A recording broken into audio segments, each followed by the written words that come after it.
What did I say? During the meanwhilest. During the meanwhilest. No, I don't like that at all. Well, hello. It's Dexter and me with yet another video about some cameras. Yeah, I know. Anyway, before getting into the bread and butter of this week's offering, how do you like the new intro to the videos? I try to change it and the welcome to During the Meanwhilest channel trailer every year or so, and you can check that new trailer out just by clicking above. Let me know what you think. Anyway, enough of all that. I've been lucky to shoot with some fantastic Fujifilm cameras over the years. The pinnacle being the GFX 100. I mean, the pictures that camera was capable of were truly next level. There's no denying, though, that buying a GFX 100 or even a new X-T5 is an expensive business. But what if you want to get into Fujifilm on an absolute shoestring? Well, a while back, I made a video about the best bang for buck Fujifilm kit, and I'll link to that above somewhere. Spoiler alert, the camera I chose was the excellent X E1, resplendent with its X-Trans 1 16 megapixel sensor.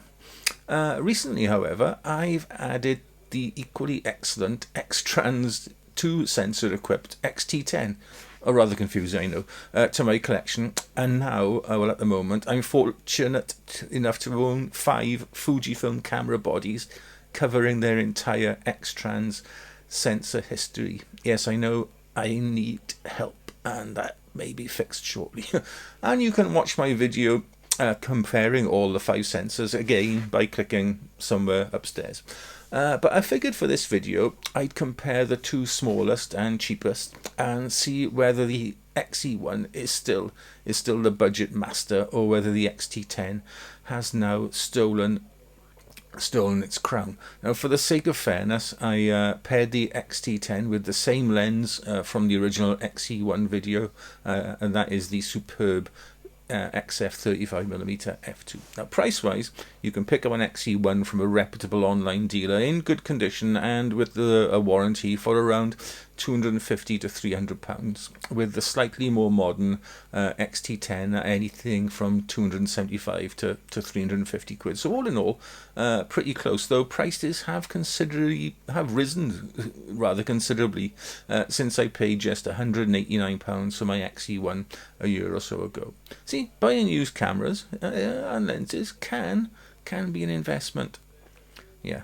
First things first, these are both tiny and lightweight cameras, with the XE1 offering rangefinder-like design with a tiny offset EVF, while the XT10 is a more standard, like SLR type fare with a pseudo mirror box housing its viewfinder. And that both have viewfinders is a real bonus for photographers who, like me, don't like using the rear screen to compose and focus your images. If you like, though, in summary, the XE1 is like a mini X Pro camera, and the XT10 a smaller version of the XT range. The XE1, as I said, has Fujifilm's first generation X-Trans sensor, while its second generation one is installed in the XT10. Both, though, offer 16 megapixel output with a range of Fujifilm film simulations, and the XT10 offers classic chrome over the XE1. I think they're firmly aimed at the enthusiast end of the market, with just one SD card slot, so no scope for recording a backup at the time of shooting. And given these cameras' likely use, that's probably not really a factor to worry about. Now, handling wise, they're pretty old tech now, so things like the EVF and LCD screen lag, pardon the pun, way behind more modern offerings. But they both get the job done easily enough. Just don't expect 2023 ultra high refresh rates and mega million dot displays. Both cameras come equipped with Fujifilm's analog style controls and no PSAM dial. There are dials for shutter speed and exposure compensation, with aperture being taken care of on the lens if you've got a lens with an aperture collar, that is. Otherwise it's a front dial jobby. You can operate shutter speed and aperture, as I said, from control dials though, if you prefer. But really that's to detract from the charm of using a Fujifilm camera or one of these cameras in the first place. There is no dedicated ISO dial on either camera though, but it's easy to program a function button and command dial to take care of this functionality. The XT10 is a little more suited to the complete beginner, I feel, with a drive mode collar offering various options, along with a little dedicated auto lever if you want to shoot full auto, while also benefiting from a one-directional fold-out rear LCD screen, whereas the XE1's rear screen is a fixed jobby. The XT10 is also considerably more customizable, with many more functions accessible from the function buttons or D-pad than allowed for on the XE1. The latter, though, does have a handy macro function, enabling slightly closer focusing with the simple press of a button on the D-pad. Both cameras offer video at 1080p and 30 frames per second, but for me, they are still as cameras first and foremost, although for some reason the XE1 does come with a full-size HDMI port, which is strange. Anyway, I went out with both cameras to see which one I feel offers the best option for shooting Fujifilm on not much money. And one thing I would say straight away is that handling-wise, the XT10 is the better camera, for my comically larger hands at least anyway. It just feels a little bit more secure and better balanced, which is how, let's face it, most of these cameras will be used, i.e., handheld. If you did want to shoot long exposures on a tripod, then both have lovely old school threaded shutter releases for equally old school manual remote shutter buttons, which are nice. It's such a shame though that Fujifilm has stopped updating these cameras, as they could do with getting some of the newer film simulations found on later offerings, though of course this could be down to sensor or processor limitations, but hey ho, you can dream. That's all we got sometimes. What I'll do now is play a short montage of images shot with these cameras for your delectation and delight.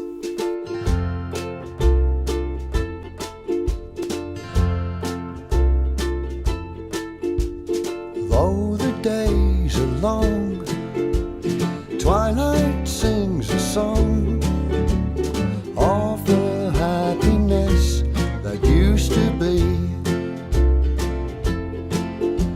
Soon my eyes will close, soon I'll find repose, and in dreams you're always near to me. I'll see you in my dreams, hold you in my dreams. Someone took you out of my arms, still I feel the thrill of your charms. Lips that once were mine, tender eyes that shine. Now, looking at the images, you'll see there is not a great deal of difference, if any at all, between the cameras. I shot mainly in Fujifilm's rather lovely film simulations, as again I feel this is probably where these entry level bodies will most likely be set to rather than RAW, to be honest. The shooting experience was by and large the same, with both cameras' tiny physical footprint making them a joy to handhold. And I mean, when you're out in public, you look more like a tourist than a professional photographer. But as I've already said, the XT10 just feels that little bit better in my hands at least. Which is the better buy then? Well, for me, the XT10 offers more of a modern camera experience. It is slightly less ancient in digital terms than the XE1, and in use it certainly feels it, though neither are what you could even loosely define as speedy compared to modern cameras. Anyway, display-wise, the XT10 has the edge over its slightly older stablemate, with both the EVF and the larger tilting LCD giving a more pleasing output to my eye at least. Image quality wise, there's little to split them, and it's really going to boil down to your own personal preferences really, and whether you prefer a rangefinder or SLR style camera body. For me personally, the X-T10 is the new Fujifilm low budget king though. It's better ergonomics and way more customizability, is that a word? Tilt the balance just in its favour over the XE1. But in conclusion, I guarantee you would be happy owning either of these cameras really. They offer a great, relatively inexpensive way into shooting X-Trans equipped old school analog style Fujifilm cameras. In fact, why not do what I did and buy both of them? Well, some used ones at least seem to be holding their market value right now. So you can rest assured that it's unlikely you would lose that much money through ownership, and in some cases you might even get out of it ahead. You know, think X100 V type cameras. But I do have a confession to make. Following my medical news, I've decided to drastically reduce the amount of camera gear I own, and there will be a future update on where I am camera and lens wise in the near future, if it's going to be a future update obviously. Right, that is it for this week. Go and buy an XT10 or an XE1. You'll be really happy with either, to be honest. Stick a 35mm f2 on the front of either of them and you've got a small pocketable, perfectly usable, and I would say professional output camera for not much money really. Not much money, probably less than, well, not less than 500 these days, but certainly less than 600 quid all in. Now I know that's not cheap, but in terms of, like, you know, buying a modern new camera, it's peanuts. And as I said, cameras seem to be holding their values right now. I mean, the XE range in particular is holding its value really well in light of the X100V's shortages. People are buying like into the XE range as an alternative. Anyway, as I said, that is it for this week. From Dexter and me. Thank you as always for watching. We really do appreciate every single view and every single interaction with the channel that we do get. All that remains is for me to say my usual closing stanza of stay safe, stay well, look after yourselves, your loved ones, and your little pets too, and just be nice, okay?